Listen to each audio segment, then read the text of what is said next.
Dr. Jaishankar, thank you very much for joining us here at Rising Bharat. So we were having this discussion outside and internally in the run-up to Rising Bharat as well.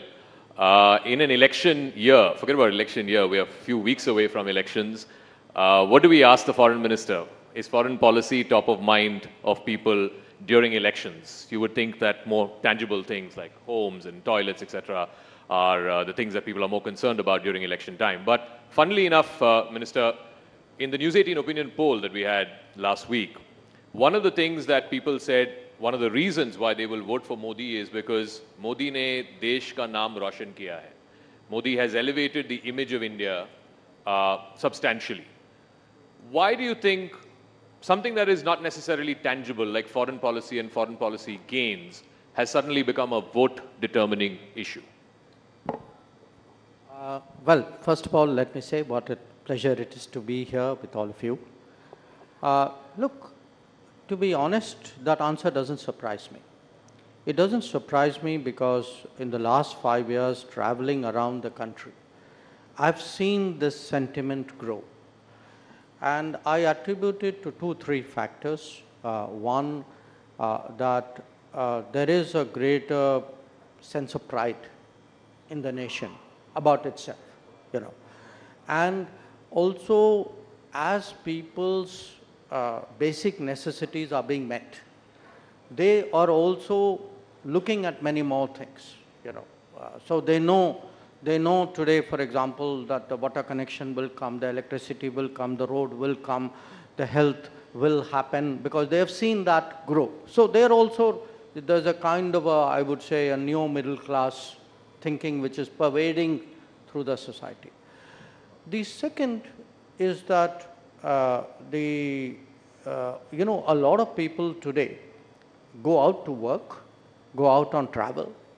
They are tourists of various kinds. Something abroad in some way affects their livelihood. So the connection between being treated well abroad, being looked at well abroad, and their existence is also stronger. I would say the third factor would be, to me, the G20. The G20. G20 actually ended up our initial concern, and Amitabh is here. Initial concern was how do we get it out of Delhi? But we actually ended up with the entire country owning the G20. That in very small towns, people you would not think would have an interest in foreign policy, leave alone something as specific as G20. Actually, people had that sense, it's our G20, it's a time to show our country to the world, people are coming. So I think G20 has had a great sense of connection. And finally, in a very peculiar way, COVID. That what COVID did was, at different times, it's made us aware, after all, the COVID came from outside. We sent vaccines outside. At a critical moment, we got oxygen from outside. So somewhere that connect with the world, it's made people more aware. Then it's technology. You have the world in the palm of your phone. So I do want to ask you about the G20 part, because we have seen instances in the past where major sporting events have transformed the image of a nation, whether it is the Barcelona Olympics, the Beijing Olympics, and so on. But the G20, the uncharitable way of putting it is it's a talk shop. Why would that have permeated to the level of the Aam Aadmi and our Aam Aurat on the street in a way that it's lifted the image of India? Partly, as I said, physically, because it was done in 60 cities and towns. And mind you, other than those 60 places where something happened, people went out maybe to another 60 or 100 places more. So if you actually said in terms of locations, I would say maybe 120 to 150 locations in some way or the other saw G20. And we ran G20 actually like an Andolan, like a Jan Bhagidari. So I mean, look, I've been doing G20 for 10 years now. This is the only G20 where you went to a place, you had a meeting, but there's a university running a event on a G20. There were a bunch of NGOs who were doing something on a G20. The population was out there displaying their culture. So it had a, a flair and a impact which was very, very different. So the second is, to be very honest, I don't think people expected us to succeed. Really? Yeah, I mean, look, we went through, saw the Indonesian presidency, the kind of pressures they were in. Every meeting was blocked by a single issue. And then finally, okay, we patched something together at the summit. All of us helped out because that's the way it is. Now, in our case, I think we took, frankly, much less defensive strategy. We said, look, every meeting, if there's a finance meeting, we will get a finance outcome. If you've got other issues, I'll put an asterisk and put it on the side, but you are not going to block that finance outcome.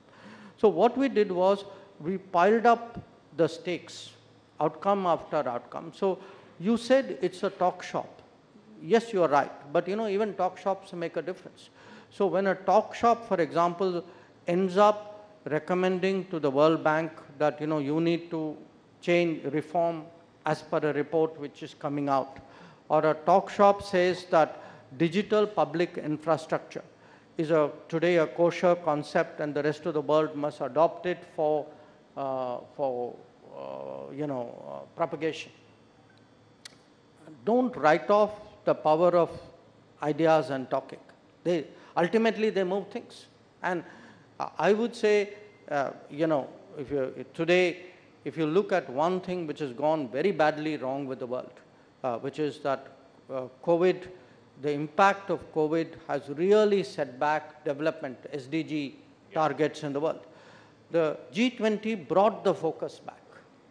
So, and people intuitively understand it, that people, they may not know the nuances, but they knew the pressures were on us, and they knew that we had to, get the outcome done at the summit, and I think they kind of get it.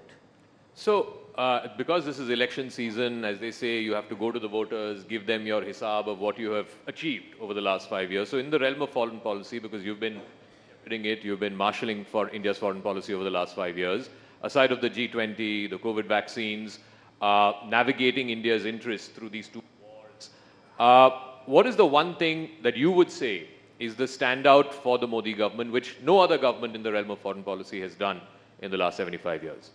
Well, look, if, it's not an if, it is a when. When I go out and explain foreign policy of the last 10 years to people, I would actually tell them Modi ki guarantee works as much abroad as it does in the country. Okay. And it is Modi ki guarantee which moved the whole Indian system in Operation Ganga, where 5 ministers were deputed and told you sort out those places and come back when the last people come back, when the military is put to work on a mission like this. It could be that, it could be Operation Kaveri in Sudan, it could be what we did during COVID, the whole Vande Bharat mission, that anybody who was stuck somewhere, I mean, there were shipping crews, there were air crews, there were hotel people, there were tourists, there were students who had been told your hostel is closed, go home. So what has happened today? And it isn't just the people who came back. If you looked at the Gulf, where we have today almost 90 lakh people, my deputy Muralidharan and I were regularly going to Gulf during the COVID because we were carrying messages from PM to the Gulf regime saying, please take care of our people. And they did respond. They did take care of them. So, and it could be, it need not be just taking care in a physical sense. The Modi ki guarantee also applies that I will take the right decision to make sure your petrol costs are kept within reasonable grounds by not bowing to political pressure. So that sense that, we have a national interest, the national interest will and national welfare in a way, We will do what it takes. We will send troops in the height of COVID to defend our northern borders. We will react to terrorism in a way in which will deter, any sort of repetition of such attacks. So it works in different ways. I think today, when part of the reason why people respond to foreign policy is they can see that visibly our international stock, our credibility, our weight, our influence has gone up. So just like the government puts its record to the people and says these are the things that we've achieved in the last 5 years, 10 years, the opposition also has a right to say that, look, this we think are the failures of the government when it comes to foreign policy. So they say, look at the whole situation vis-a-vis China. You mentioned that. The opposition's even gone to the extent of saying you've lost territory to China. Look at the neighborhood. Even friendly countries are not so friendly anymore. The situation with Pakistan is back in the back burner. With the West, there are serious differences on the Russia-Ukraine war, on the Israel-Hamas war. What would you say to that? What would you say to the opposition's narrative? Well, I would say, some of the places which, by the way, they said we had lost, were lost in 1962, if not before.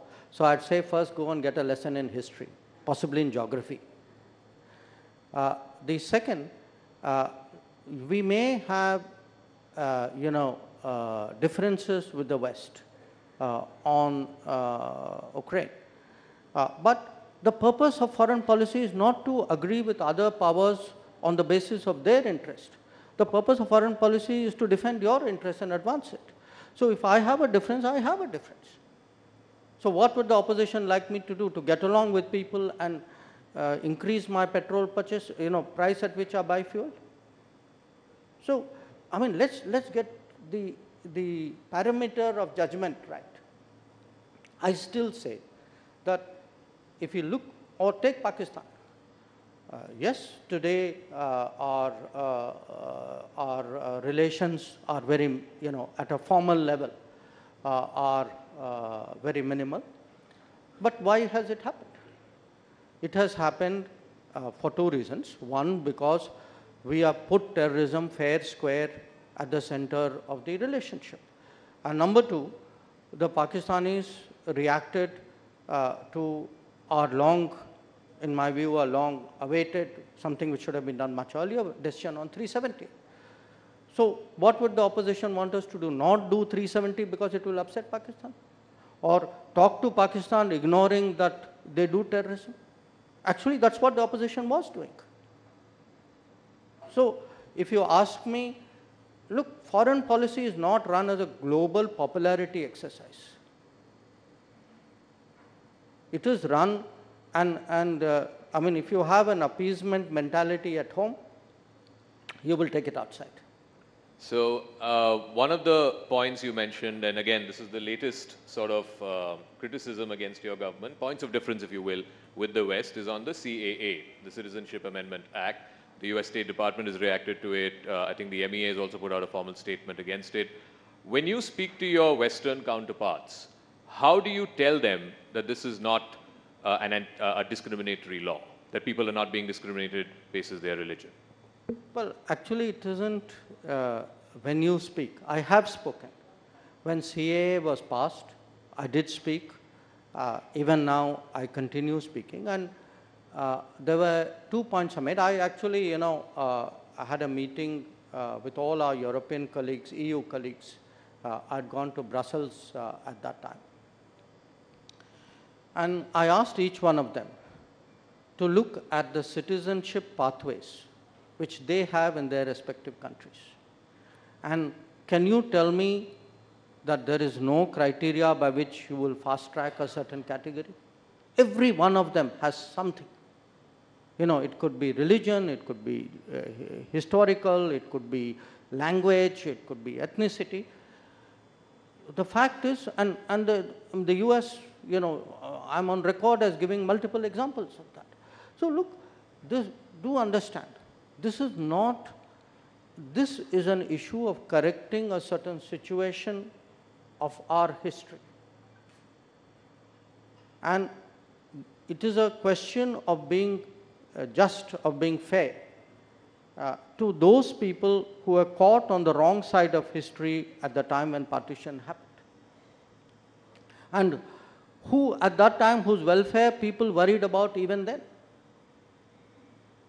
So, and as I said, this is not unique. I mean, if you go around the world, in different parts of the world, history has stranded people in different situations.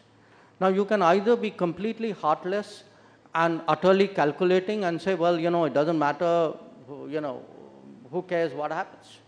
But if you look at the predicament of these people, these are stateless people who are stateless because of no fault of theirs, because political leaders of a certain era got it wrong.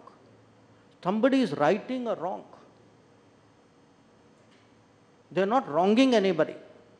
They are actually righting a situation where a wrong has been done to many people. You mentioned, not in a direct way, but in a tangential way about this in your book as well, Why Bharat Matters, as to why you believe, and you've made a case for it, it's for up to people to agree or disagree with it, that because of that mentality that you referred to in the first few decades after independence, there were missed foreign policy opportunities, particularly vis-a-vis Pakistan and vis-a-vis China. And vis-a-vis the US. And vis-a-vis the US as well. So, but some would say, now you have the benefit of hindsight to make that argument, to make that case. Perhaps in the 50s and 60s, that case would have been looked down upon or may not have been entertained. So, how do you then make the case that, these were missed goals or missed opportunities because there was a certain political bent of mind? I saw that argument coming, and therefore I anticipated it. So, a good batsman. So let me tell you. I mean, first of all, I just want you to think of this one very simple fact. You got Pakistan wrong, you got China wrong, you got US right, and we had a great foreign policy. So put that aside. I am not saying today, benefit of 2024, that, let's look back at 1954 or 1950. I'm saying somebody in 1948, 49, 50, 51, 52, as you were taking those decisions, stood up and said, please, Mr. Nehru, what you are doing, have you looked at this aspect of it? So this is not hindsight. These are Nehru's contemporaries who are questioning decisions which Nehru was taking at that point of time. So what are these decisions? I give you three. Shyama Prasad Mukherjee actually contests very strongly the Nehru-Liaquat Pact, saying, look, you are assuming that Pakistan is going to treat its minorities the same way as we are treating our minorities. But the very nature of creation of Pakistan and the regime which has come into being is very different. So how can you possibly make, such a fundamental misreading of these guys? And mind you, this is just 3 years after partition. Okay. Well, a little bit more.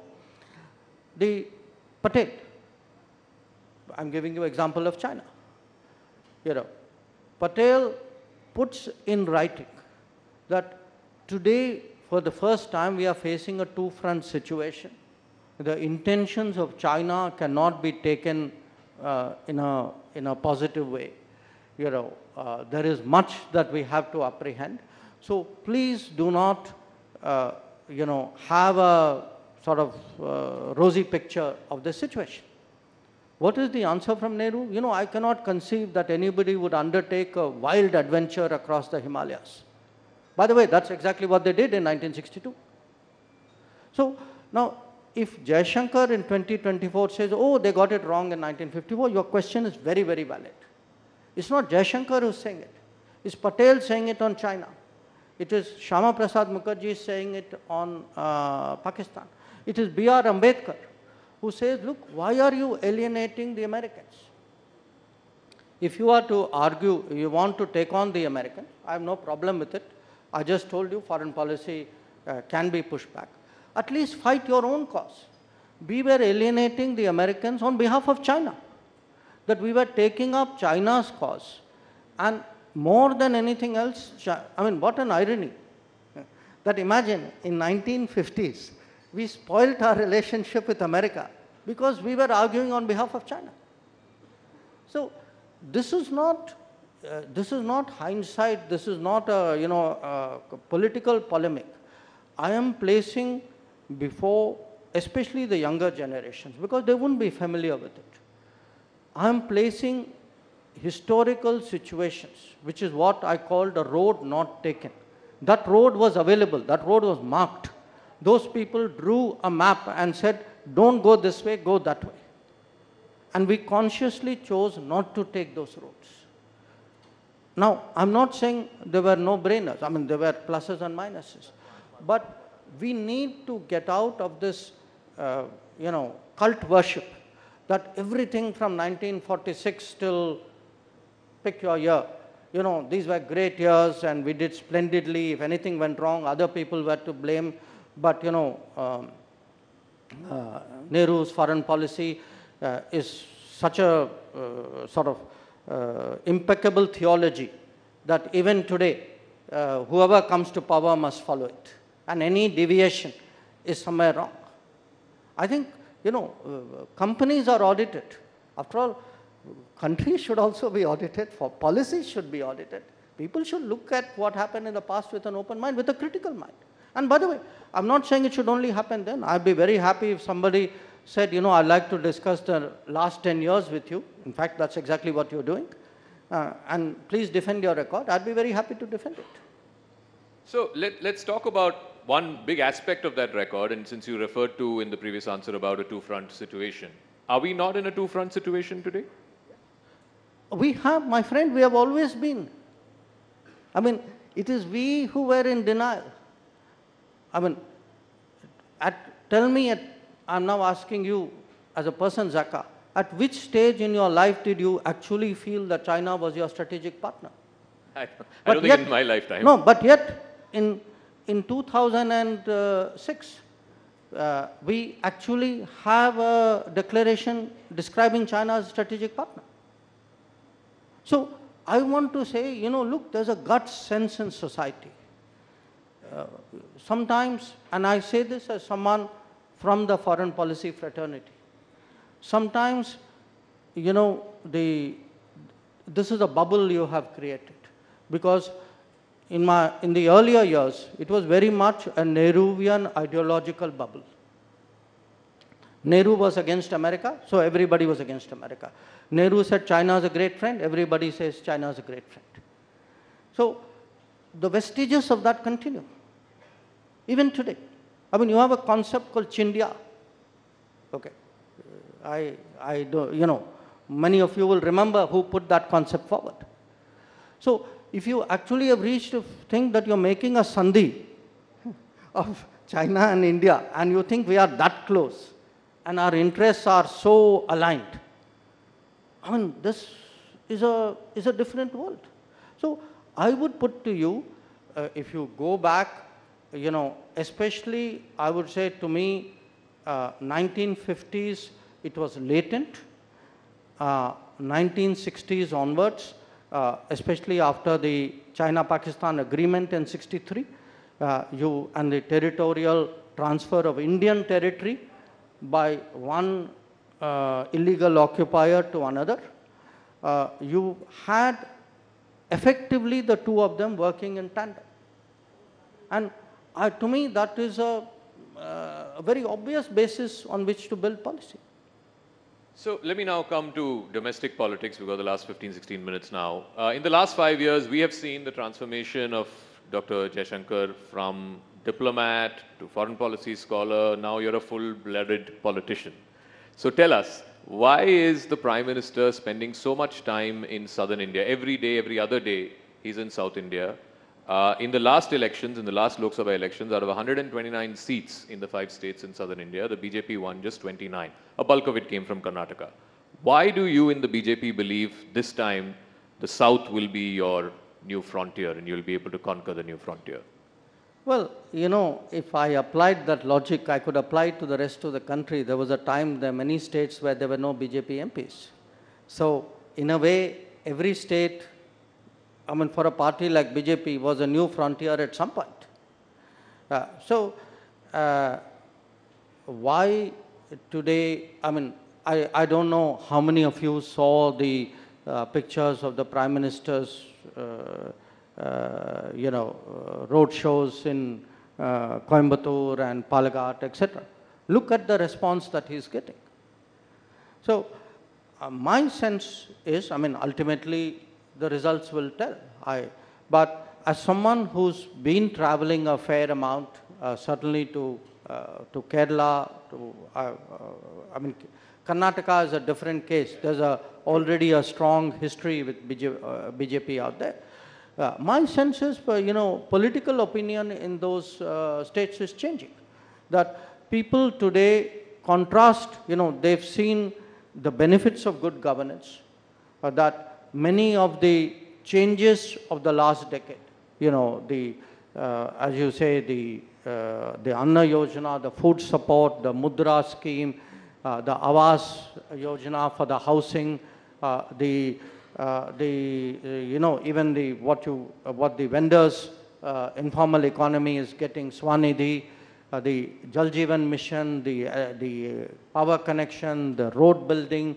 So when the Kisan Samman Nidhi so if you put all this together, they today realize, and particularly if you add to this health and insurance, they today realize that, look, because you are getting good governance out of the center, and these schemes have been pushed by the center, they have benefited literally tens of crores of people. They are looking, at a very, very different way, both at the center and at the BJP. The second, I would say, our sense of ourselves as a nation and society is also changing. There is today, I mean, you refer to it in a very different way, saying, why are people taking an interest in foreign policy? I would argue one of the reasons they are taking an interest in foreign policy is they have a stronger sense of what this nation is about. And the South is, as deeply, if not more so, that sentiment as the rest of the country. And I think the combination of all these things is actually, it's certainly, anybody objective would tell you something is changing out there. You can see that, you can feel that. Now, we'll have to see how it goes, but I can tell you there's a fair degree of confidence about how this will work out electorally. You mentioned about the sense of identity, sense of pride. No doubt it's gone up in the last 5-10 years, but in the South, there's also regional identity. And one of the narratives, you can call it a trope if you want, particularly from the southern parties, is that your party is anti-South India, you're a North Indian party, you're a Hindu imposition party. As somebody who is a Delhi boy, but your family is from the southern part of this country, how would you counter that narrative? Well, look, I think by now, Prime Minister Modi has put that kind of propaganda to rest. He's contested it very, very effectively. But you have not had a Prime Minister of this country who has so visibly associated anything national with what you would call regional issues. I mean, it could be, the fact that we've taken foreign policy out there, the fact, I mean, even the parliament, the single issue, the fact he did Kashi Tamil Sangamam, or in fact also, a Tamil Saurashtra. So he's taken enormous pains to actually counter that kind of propaganda which has vitiated our politics for many, many decades. And my sense is today you're getting that traction.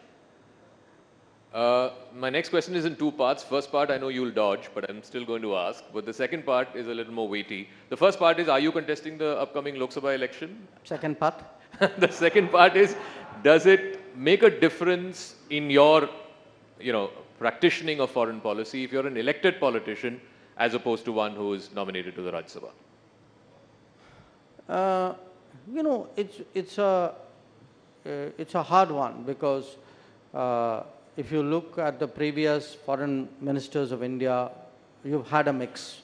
many, I mean, my immediate predecessor, Sushma ji, was from Lok Sabha, and many of her predecessors. So it's a mixed issue.